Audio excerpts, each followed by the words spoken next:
हमारे नेता आदरणीय शरद पवार साहब ने पिछले 2 तारीख को एक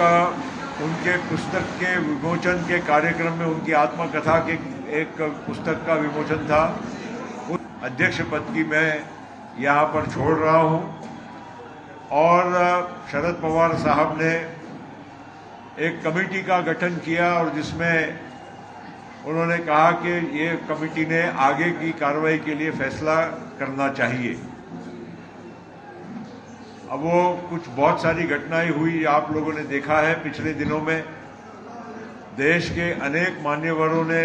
पवार साहब को, सुप्रिया जी को मुझे फोन करके भी कहा, अनेक पक्ष के नेताओं ने भी कहा कि आपने अपने इस फैसले को वापस लेना चाहिए। और उसी के साथ साथ हमारे राज्य में भी जो कई नेता हैं, मान्यवर हैं,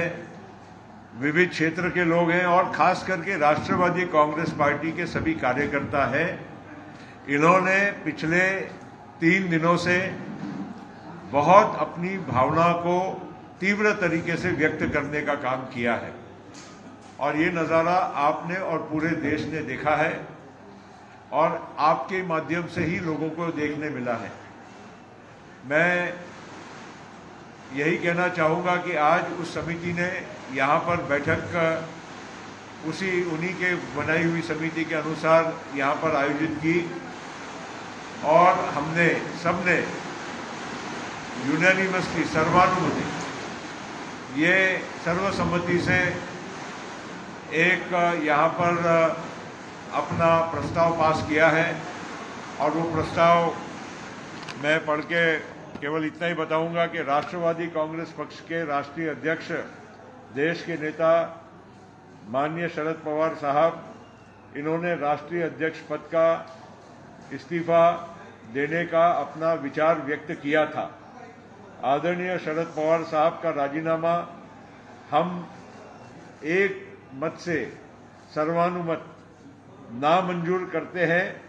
और उनको सामूहिक तौर से ये हम विनती करते हैं कि उन्होंने अपने इस पद पर कायम रहना चाहिए और ये जिम्मेदारी उन्होंने निभाते रहना चाहिए। तो ये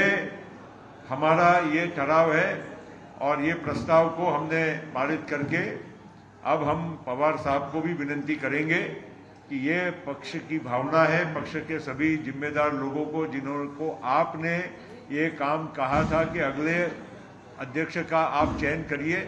तो ये हमारा फैसला है कि हम अध्यक्ष का चयन नहीं कर पाएंगे क्योंकि सभी की भावना ये है कि आप ही ने इस देश का राष्ट्रवादी कांग्रेस पक्ष का राष्ट्रीय अध्यक्ष पद का कार्यभार संभालना चाहिए। आप देश के एक माने हुए कद्दावर नेता हैं,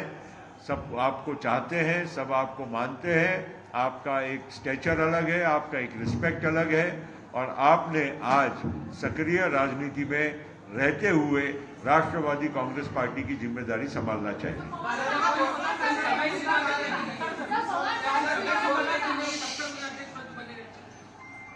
हमने कोई मर्यादा तो नहीं रखी है ना, हम चाहते हैं और अभी पिछले ही साल पवार साहब को राष्ट्रीय अध्यक्ष पद के लिए हमने फिर से हमारी राष्ट्रीय बैठक में हमने दिल्ली में उनको चुना हुआ है, तो उनका कार्यकाल जब तक है तब तक तो उनको रहना ही है और उसके बाद वो तो पार्टी फैसला करती है। पवार साहब ने खुद जो व्यक्त किया अपना डिसीजन, उसको पार्टी मंजूर नहीं करती है और उनको गुजारिश करती है, विनती करती है कि आपने अपने पद पे कायम रहना।